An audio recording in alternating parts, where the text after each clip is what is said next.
ಹೊಸಕೋಟೆ ತಾಲೂಕಿನ ಜಡಿಗೇನಹಳ್ಳಿ ರೇಷ್ಮೆ ಬೆಳೆಗಾರರ ಹಾಗೂ ರೈತರ ಸೇವಾ ಸಹಕಾರ ಸಂಘಕ್ಕೆ 6ನೇ ಬಾರಿಗೆ ಅಧ್ಯಕ್ಷರಾಗಿ ಕೋಡಿಹಳ್ಳಿ ಕೆ ಸುರೇಶ್ ರವರು ಅವಿರೋಧವಾಗಿ ಆಯ್ಕೆಯಾಗಿದ್ದಾರೆ.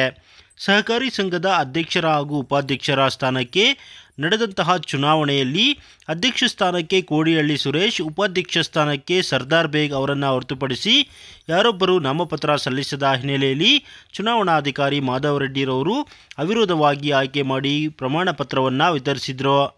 ಈ ಒಂದು ಸಂದರ್ಭದಲ್ಲಿ ತಾಲೂಕು ಕೃಷಿಕ ಸಮಾಜದ ಅಧ್ಯಕ್ಷರಾದ ಹರೀಶ್ ಕುಮಾರ್, ಮುಖಂಡರಾದ ಅಭಿಮಾನಿ ಮುನಿರಾಜು, ಸಂಘದ ನಿರ್ದೇಶಕರುಗಳಾದ Chikkanarayana Swamy, Ravichandra, Kumar PM, Ravikumar D, Batyappa M, Ramesh S, Jayalakshmi, Saraswatamma, Kariyappa, Narayanappa, Basavaraj VM, ಕಾರ್ಯನಿರ್ವಾಹಕ ಅಧಿಕಾರಿ ರಾಜಣ್ಣ ಸೇರಿದಂತೆ ಹಲವಾರು ಗಣ್ಯರು ನೂತನ ಅಧ್ಯಕ್ಷ ಉಪಾಧ್ಯಕ್ಷರನ್ನು ಅಭಿನಂದಿಸಿದರು. ಈ ಒಂದು ಸಂದರ್ಭದಲ್ಲಿ 6ನೇ ಬಾರಿಗೆ ಅಧ್ಯಕ್ಷರಾಗಿ ಆಯ್ಕೆಯಾದ ಕೋಡಿಹಳ್ಳಿ ಸುರೇಶ್ ಅವರು ಮಾತನಾಡಿ, ನನ್ನನ್ನು 6ನೇ ಬಾರಿಗೆ ಅಧ್ಯಕ್ಷರನ್ನಾಗಿ ಆಯ್ಕೆ ಮಾಡಿದ ಎಲ್ಲ ಸದಸ್ಯರಿಗೆ ಹಾಗೂ ಸಂಘದ ಸಿಬ್ಬಂದಿಗೆ ಅಭಿನಂದನೆ ಸಲ್ಲಿಸುತ್ತೇನೆ. ಮುಂದಿನ ದಿನಗಳಲ್ಲಿ ಸಂಘವನ್ನು ಮತ್ತಷ್ಟು ಅಭಿವೃದ್ಧಿಯತ್ತ ಕೊಂಡೊಯ್ಯುತ್ತೇನೆ ಎಂದು ತಿಳಿಸಿದರು. ಪದಾಧಿಕಾರಿಗಳ ಚುನಾವಣೆಯಲ್ಲಿ ಅಧ್ಯಕ್ಷರಾಗಿ ನಾನು ಕೆ ಸುರೇಶ್ ಆಯ್ಕೆಯಾಗಿದ್ದೇನೆ. ಉಪಾಧ್ಯಕ್ಷರಾಗಿ ಸರ್ದಾರ್ ಬೇಗ್ ಅವರು ಆಯ್ಕೆಯಾಗಿದ್ದಾರೆ. ಸತತವಾಗಿ ನಮ್ಮ ಸಂಸ್ಥೆ 8 ಬಾರಿ ಚುನಾವಣೆ ಇಲ್ಲದೆ ಪದಾಧಿಕಾರಿಗಳನ್ನ ಆಯ್ಕೆ ಮಾಡ್ಕೊಂಡು ಬಂದು ಒಂದು ಚುನಾವಣೆ ಪ್ರಕ್ರಿಯೆ ನಡೆಯಿದ್ರೆ ಅಂದರೆ ಅವಿರೋಧವಾಗಿ ಆಯ್ಕೆ ಮಾಡ್ಕೊಳ್ತಾ ಬಂದು ಸಂಸ್ಥೆಯ ಏಳಿಗೆಗೆ ಎಲ್ಲ ಸಹಕಾರಿಗಳು ಸಹಕರಿಸಿದ್ದಾರೆ. ನಾನು 6ನೇ ಬಾರಿ ಆಯ್ಕೆಯಾಗಿದ್ದೇನೆ. ಈ ಸಂಘದ ಏಳಿಗೆಗೆ ಅವಿರತವಾಗಿ ಶ್ರಮವಹಿಸಿ ಕೆಲಸ ಮಾಡ್ತಾ ಇದ್ದೇನೆ. ಮಾಕನಹಳ್ಳಿಯಲ್ಲಿ ನಾವು ಒಂದು ಕಟ್ಟಡ ನಿರ್ಮಾಣ ಮಾಡಿದರೆ, ಜಡಿಗೇನಹಳ್ಳಿಯಲ್ಲಾಗಿದೆ. ಮುಂದಿನ ದಿನಗಳಲ್ಲಿ ಶೀತಲ ಕೇಂದ್ರ ಒಂದು ಮಾಡಬೇಕು ಅಂತ ಒಂದಿದೆ. ಈಗಾಗಲೇ ನಾವು 5ನೇ ಬಾರಿ ಪೂರೈಸಿದ ಮೇಲೆ ನಮ್ಮಲ್ಲಿ 1,30,00,000 ನಮ್ಮ ಸಂಸ್ಥೆಯ ದುಡ್ಡು ಹಣ ಲಾಭದಲ್ಲಿದೆ.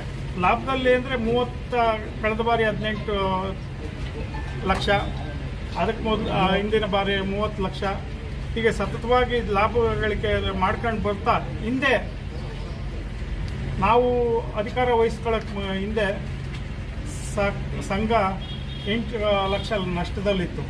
ಆ ನಷ್ಟವನ್ನು ಹೋಗಲಾಡಿಸಿ ಎಲ್ಲ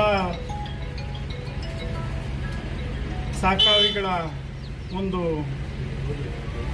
ಪರಿಶ್ರಮ, ನಮ್ಮ ಸಂಸ್ಥೆಯ ಸಹಕಾರಿ ಬಂಧುಗಳ ಪರಿಶ್ರಮದಿಂದ ಮತ್ತು ನಮ್ಮ ಸಿಬ್ಬಂದಿ ವರ್ಗ ಮತ್ತು ಆಡಳಿತ ವರ್ಗದವರು ಸಹಕಾರದಿಂದ ಲಾಭದಾಯಕವಾಗಿ ನಮ್ಮ ಸಂಸ್ಥೆ ನಡೀತಾ ಇದೆ. ಮುಂದಿನ ದಿನಗಳಲ್ಲಿ ಹೋಬಳಿಯಲ್ಲಿ ಇನ್ನೂ 2 ಸಹಕಾರಿ ಸಂಘಗಳನ್ನು ಸ್ಥಾಪಿಸಬೇಕು.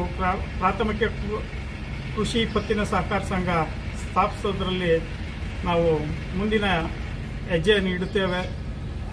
ಎಲ್ಲರೂ ಚುನಾವಣೆಗೆ ಸಹಕರಿಸಿದಂಥ ಎಲ್ರಿಗೂ ನನ್ನ ಮಾತು ಹೇಳಿ ನಮಿಸ್ತಾ ಇದ್ದೇನೆ. ಗ್ರಾಮ ಪಂಚಾಯತ್ ಸದಸ್ಯರಾದ ಅಭಿಮಾನಿ ಮುನಿರಾಜು ಮಾತನಾಡಿ, ಸಹಕಾರ ರತ್ನ ಪ್ರಶಸ್ತಿ ಪುರಸ್ಕೃತರಾದ ಕೋಡಿಹಳ್ಳಿ ಸಣ್ಣಪ್ಪನವರ ಪುತ್ರರಾದ ಕೋಡಿಹಳ್ಳಿ ಸುರೇಶ್ ಅವರು 6ನೇ ಬಾರಿಗೆ ಅಧ್ಯಕ್ಷರಾಗಿ ಅವಿರೋಧವಾಗಿ ಆಯ್ಕೆಯಾಗಿದ್ದಾರೆ. ಅವರ ಒಂದು ಸಾಮಾಜಿಕ ಕಳಕಳಿ ಹಾಗೂ ಸಂಘದ ಅಭಿವೃದ್ಧಿ ದೃಷ್ಟಿಯಿಂದ ಎಲ್ಲ ಸದಸ್ಯರು ಅವಿರೋಧವಾಗಿ ಆಯ್ಕೆ ಮಾಡಿದ್ದಾರೆ. ಮುಂದಿನ ದಿನಗಳಲ್ಲಿ ಅವರು ಮತ್ತಷ್ಟು ಸಂಘವನ್ನು ಅಭಿವೃದ್ಧಿಯತ್ತ ಕೊಂಡೊಯ್ಯಲಿದ್ದಾರೆ ಎಂದು ತಿಳಿಸಿದರು. ಸಹಕಾರ ರತ್ನ ಪ್ರಶಸ್ತಿ ಪಡೆದಿರುವಂಥ ರಾಜಕೀಯದ ಭೀಷ್ಮ ಕೋಡಹಳ್ಳಿ ಸೊಣ್ಣಪ್ಪನವರ ಅಪ್ಪಾಜಿಯವರ ಸುಪುತ್ರರಾದಂಥ ಸುರೇಶಣ್ಣನವರು 6ನೇ ಬಾರಿಗೆ ಸತತವಾಗಿ ಅವಿರೋಧವಾಗಿ ಆಯ್ಕೆಯಾಗಿದ್ದಾರೆ. ಇದು ಕರ್ನಾಟಕದಲ್ಲಿ ದಾಖಲೆ ಅಂತ ಯಾವುದೇ ಚುನಾವಣೆಯಲ್ಲದೆ ಅವಿರೋಧವಾಗಿ ಆಯ್ಕೆ ಆಗ್ತಾ ಇರ್ತಾರೆ. ಅವರ ಜನಸೇವೆಯೇ ಜನಾರ್ದನ ಸೇವೆ ಅಂತ ಭಾವನೆ ಇಟ್ಕೊಂಡಿರೋದ್ರಿಂದ ಅವಿರೋಧವಾಗಿ ಆಯ್ಕೆ ಆಗಿದ್ದಾರೆ. ಶರತ್ ಬಚ್ಚೇಗೌಡರು, BN ಬಚ್ಚೇಗೌಡರು ತಾಲೂಕಿನ ಎಲ್ಲ ಜನತೆ ಆಶೀರ್ವಾದದೊಂದಿಗೆ ಅವಿರೋಧವಾಗಿ ಆಯ್ಕೆ ಆಗಿದ್ದಾರೆ. ಅವರ ಸೇವೆಯೇ ನಮಗೆ ಚಿರಋಣಿಯಾಗಿರ್ತೀವಿ. ಅವರು ಸದಾ ಜನಸೇವೆಯಲ್ಲೇ ತೊಡಗಿರ್ತಾರೆ. ಅವರು ಸದಾಕಾಲ ಇನ್ನು ಮುಂದೆ ಅಧ್ಯಕ್ಷರಾಗಿ ಉನ್ನತ ಸ್ಥಾನಗಳನ್ನು ಗಳಿಸಬೇಕಂತ ದೇವರಲ್ಲಿ ಮತ್ತು ಅಂಬೇಡ್ಕರಲ್ಲಿ ಕೇಳ್ಕೊಳ್ತೀನಿ. ಜೈ ಭೀಮ್, ಜೈ ಭಾರತ್, ಜೈ ಕರ್ನಾಟಕ.